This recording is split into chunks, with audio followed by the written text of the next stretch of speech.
सम्मानित साथियों, नमो बुद्धाय, जय भीम।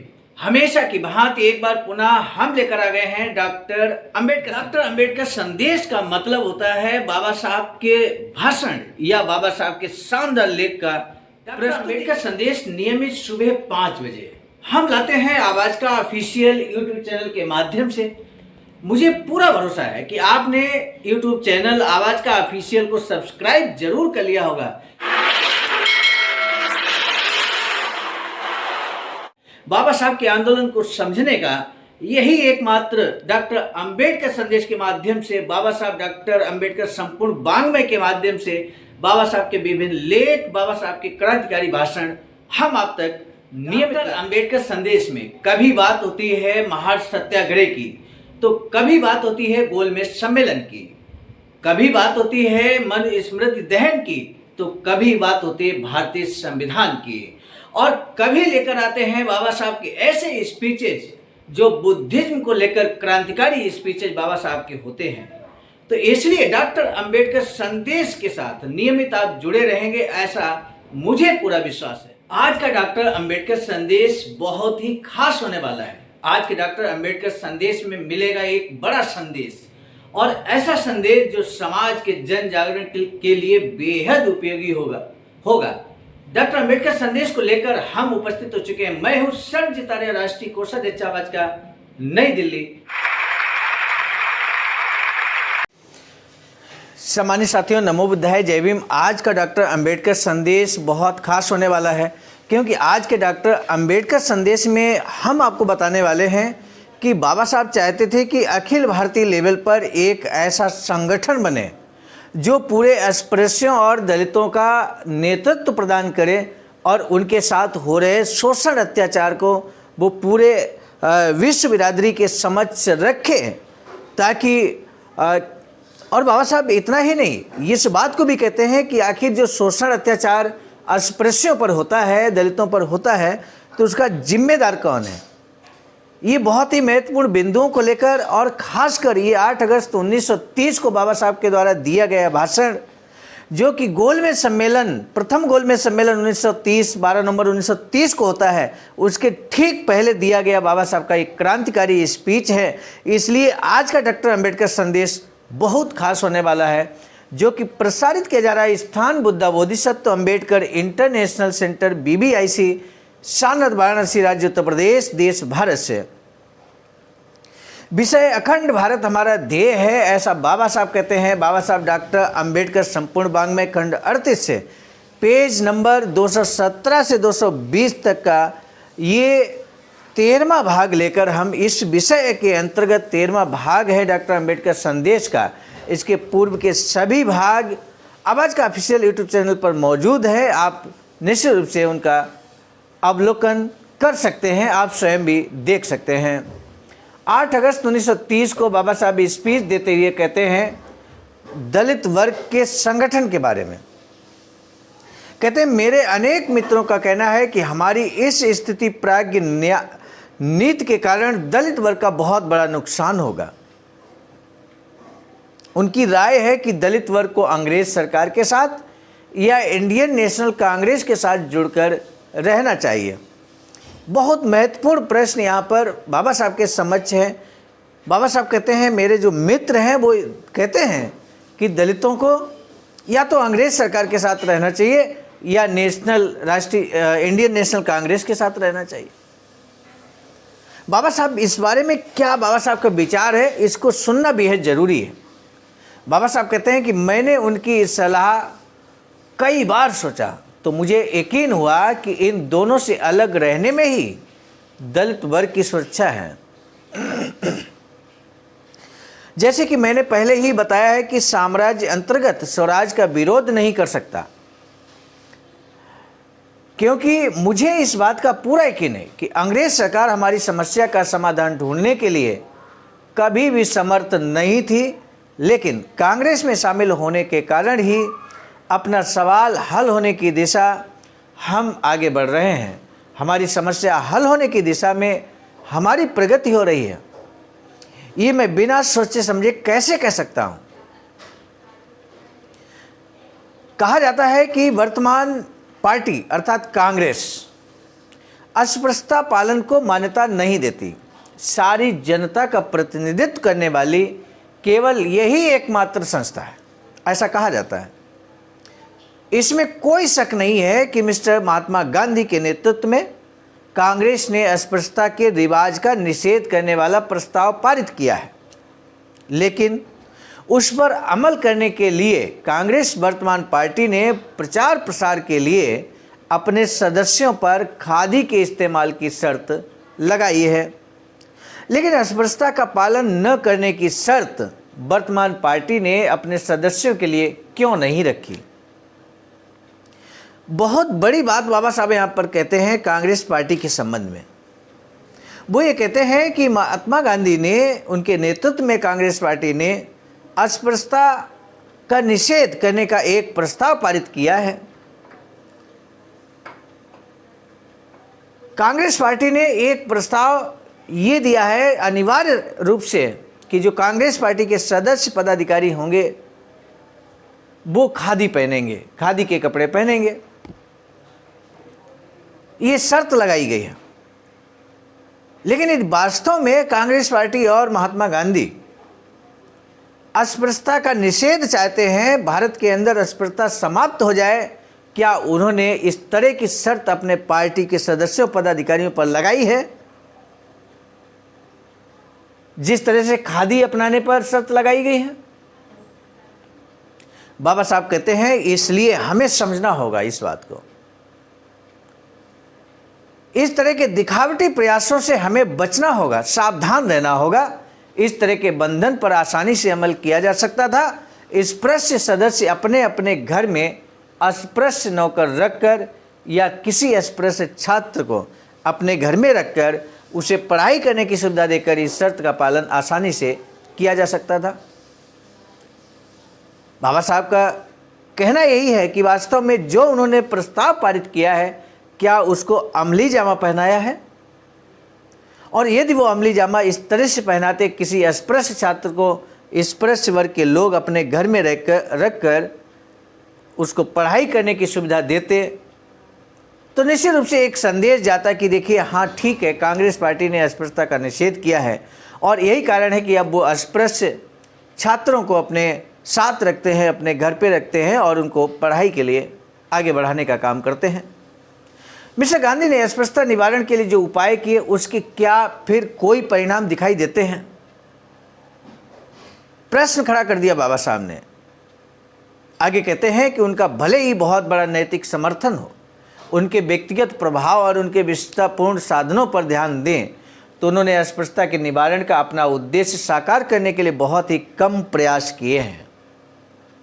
हर वर्ष सूत काटने के लिए फंड इकट्ठा करने के लिए वे चक्कर काटते हैं।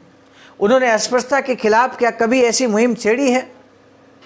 चरखे पर अपना जितना समय व्यतीत किया उसका 1/7 हिस्सा भी इस काम के लिए खर्च नहीं किया। बाबा साहब कहते हैं कि वास्तव में यदि उनका सार्थक प्रयास होता तो जिस तरह से उन्होंने चरखे के लिए प्रयास किया है सूत काटने के लिए, उतना अस्पृश्यता निवारण के लिए नहीं किया। शतांश यानी कि उसका 100वां भाग भी नहीं किया।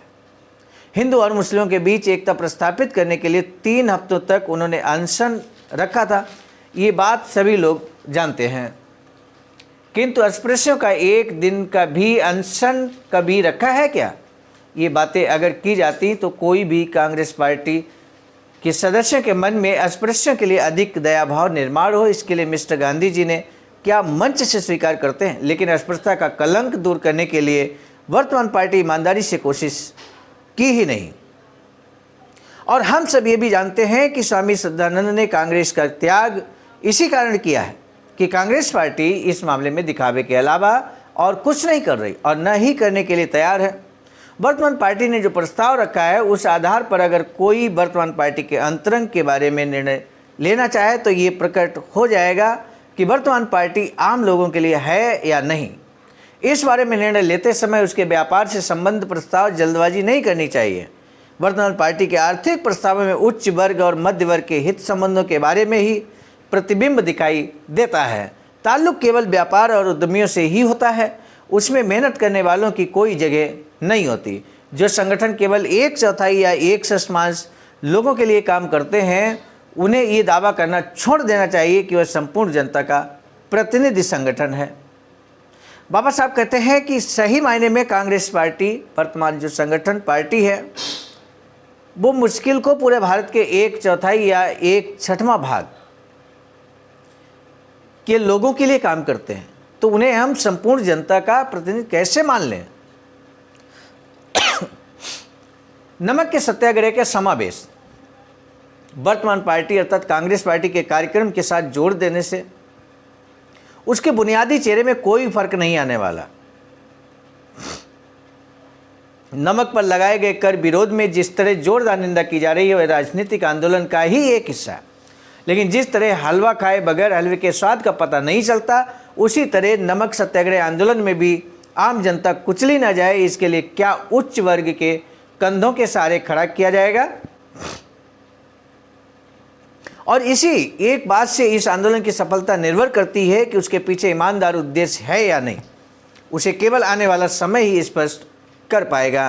लेकिन मुझे इस बारे में कोई आशंका नहीं कि जब जब वर्तमान पार्टी निर्णय लेने की घड़ी आती है, तब तब ये लोग आम जनता की ओर आंख मूंद कर केवल उच्च वर्ण का ही पक्ष लेते हैं।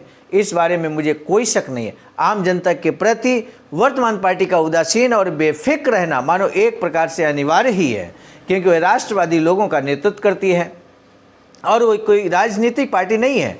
इसलिए वहाँ नीति और कार्यक्रम काफ़ी व्यापक होना जरूरी है।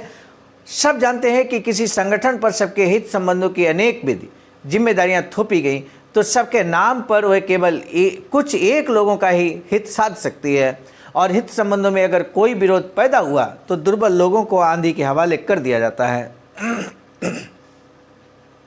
ऐसे में मेरी समझ में ये नहीं आ रहा कि हम ये उम्मीद कैसे वर्तमान पार्टी से करें कि वह हमारे लिए काम की जिम्मेदारी का निर्वहन करेगी, और जब हमारे प्रतिपक्ष के साथ विरोध पैदा होगा उस समय जो कि तय है, हम ये उम्मीद भी कैसे करें कि वह हमारा पक्ष लेकर लड़ेगी।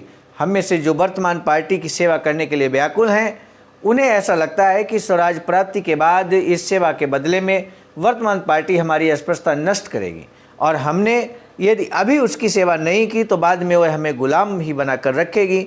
मुफ्त की मदद का कोई मुआवजा नहीं है इस गुनाह के लिए।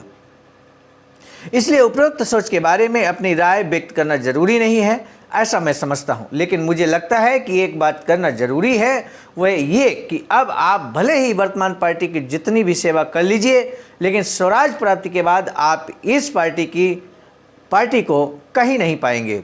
उस समय आपको अपनी ही शक्ति पर निर्भर रहना पड़ेगा, क्योंकि वर्तमान पार्टी अपने उद्देश्य को पा लेने के बाद स्वराज के आगमन के साथ ही वह हवा में गुम हो जाएगी। और हैमिल्टन के शब्दों में बताना हो तो हमें यहाँ की पशु समान जनता के भयानक द्वेष और विकराल वासनाओं के साथ दो हाथ करने पड़ेंगे। मुझे ये भी डर लगता है कि जिनके नाम से हमें अपनी सारी कोशिशें छोड़ देने के लिए कहा जाता है, उन मिस्टर गांधी को भी अगर आम आदमी की तरह और थोड़ी लंबी ज़िंदगी मिले और स्वराज के समय में अगर वे जीवित रहे, तो वे भी इस भयानक जानवर से हमारी रक्षा करने में असमर्थ साबित होंगे। मैं जो सोच रहा हूँ कि यदि वह सही हो तो खुद के लिए अपनी राह ढूंढ लेना चाहिए। ऐसा निष्कर्ष इससे निकलता है कि मैं जानता हूँ कि इस तरह की राह चुनने से जो डर रहे हैं, उनके डर की वजह मैं समझ सकता हूँ। वर्तमान पार्टी और सरकार इन दोनों से अलग भूमिका का चयन करने पर उन्हें अपने साथ धोखा होने की आशंका है। यह उनकी दुर्बलता को कबूलना ही है, और ये सुखद नहीं होगा कि सत्ता के सहारे के बिना दलित वर्ग अपनी अलग भूमिका बना ले। मैं ये बात मानता हूँ। बाबा साहब कहते हैं कि बगैर सत्ता के सहारे दलित वर्ग अपनी भूमिका बना ले, ऐसा संभव नहीं है, ऐसा सुखद नहीं है। लेकिन मैं आपसे पूछना चाहता हूं कि सरकार अथवा कांग्रेस पार्टी, इनमें से किसी पर भी निर्भर न रहने से हमें क्या लाभ मिलेगा। केवल कोई पार्टी ताकतवर है, इसके लिए अपनी वहां इज्जत है अथवा नहीं, इस बात की फिक्र किए बगैर जुड़े रहना भिखारियों का मार्ग है। बाबा साहब कहते हैं कोई भी पार्टी है, और वर्तमान परिदृश्य में भी अगर हम देखें तो बहुत सारे साथी जो अपने आप को बाबा साहब के अनुयायी कहते हैं, और कई ऐसी राजनीतिक पार्टियां हैं जहां उनको इज्जत नहीं है, सम्मान नहीं है। लेकिन वो सिर्फ इसलिए जुड़े हैं क्योंकि वो शासन सत्ता में है, या देश की सबसे बड़ी पार्टी है, या राष्ट्रीय पार्टी है, इस वजह से जुड़े हैं। तो बाबा साहब इस संबंध में कहते हैं कि आपको इस बात की फिक्र किए बिना, अगर आप अपनी इज्जत की फिक्र किए बिना किसी पार्टी के साथ जुड़े रहते हैं तो ये मार्ग तो भिखारियों का मार्ग है, शर्मनाक शरणागति है वह, यानी कि शर्मनाक तरीके से उसकी शरण में आप चले गए। बाबा साहब का कहना है कि कोई भी सभ्य व्यक्ति इसे सह नहीं पाएगा। अन्य लोग भी ध्यान में रखा करें कि इस तरह की ताकत दलित वर्ग कैसे प्राप्त करें और ताकत के बल पर भी अपना कल्याण कैसे साध लें। यही आज उनके सामने सवाल खड़ा है। दलित वर्ग के आंदोलन में दो गंभीर बातों की कमी है, ऐसा मुझे दिखाई देता है, बाबा साहब कहते हैं। पहली बात यह कि दलित वर्ग की अपनी कोई जनमत नहीं है, कोई जनमत नहीं है। दूसरी बात यह कि सभी दलित लोग एक जगह बैठकर आपस में सलाह मशविरा करें, इसका कोई भी साधन उनके पास मौजूद नहीं है। ये भाषण बाबा साहब का 1930 में है, लेकिन एक महत्वपूर्ण पॉइंट, दूसरा पॉइंट बाबा साहब ने यहां पर बता दिया कि ऐसा तो प्लेस होना चाहिए दलितों का, अस्पृश्यों का, जहां वो बैठकर, बुद्धिजीवी लोग बैठकर सलाह मशविरा करें, विचार करें, ऐसा प्लेस होना चाहिए। 1938-39 में जाकर और फिर लगातार बाबा साहब अपने 15-20 साल के जीवन काल में 1938 के बाद में लगातार इस बात का जिक्र किया बाबा साहब ने कि एक वैचारिकी सेंटर बनना चाहिए। और ऐसा ही एक वैचारिकी सेंटर निर्माणाधीन है सारनाथ वाराणसी राज्य उत्तर प्रदेश में, अखिल भारतीय अनुसूचित जाति जनजाति कर्मचारी कल्याण एसोसिएशन के द्वारा, आवाजका के द्वारा। बाबा साहब की अधूरी इच्छा पूरी करने की ओर अग्रसर है आवाजका।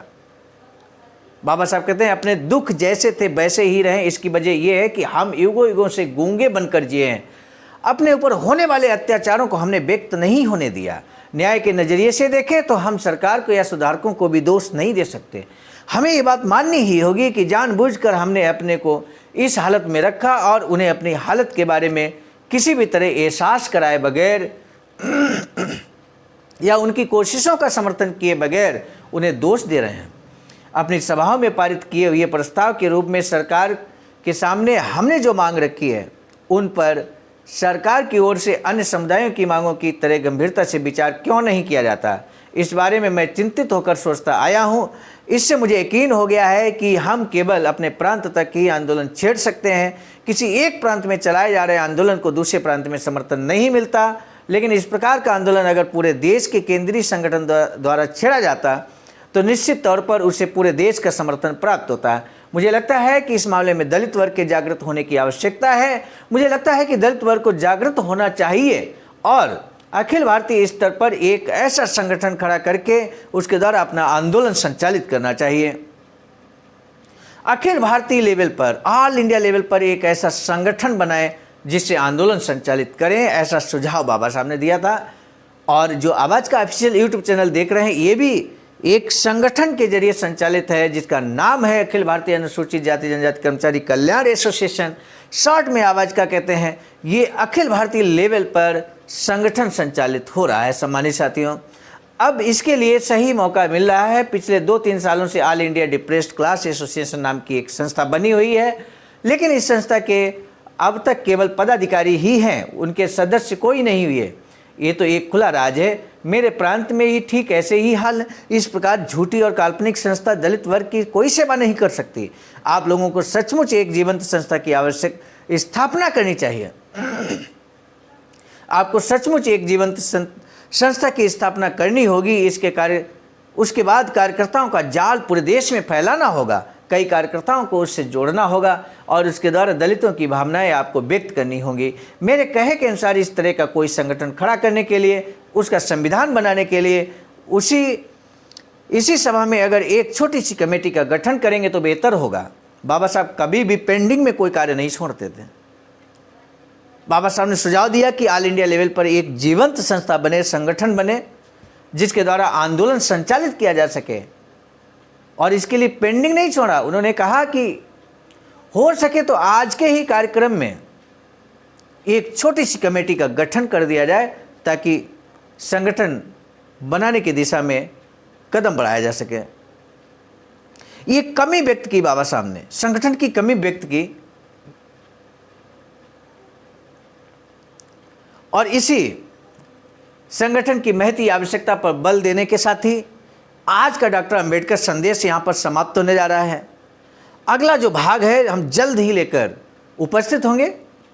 इससे पहले कि हम डॉक्टर अंबेडकर संदेश समाप्त करें, हमने वैचारिकी सेंटर के बारे में आपको पहले ही बता ही दिया है। यदि आप भी चाहते हैं कि इस वैचारिकी सेंटर के निर्माण में आपका भी अमूल्य योगदान हो तो आपका भी हार्दिक स्वागत है। आज का डॉक्टर अंबेडकर संदेश हम लेकर आए थे मिशन नायक बुद्ध मित्र मुसाफिर राष्ट्रीय महासचिव आवाज का नई दिल्ली, और साथ ही साथ संकलनकर्ता के रूप में परम आदरणीय विजय कुमार बौद्ध जी, प्रांतीय कोषाध्यक्ष आवाज का बिहार, प्रस्तुतकर्ता के रूप में मैं स्वयं सर्वजीत आर्य, राष्ट्रीय कोषाध्यक्ष आवाज का नई दिल्ली।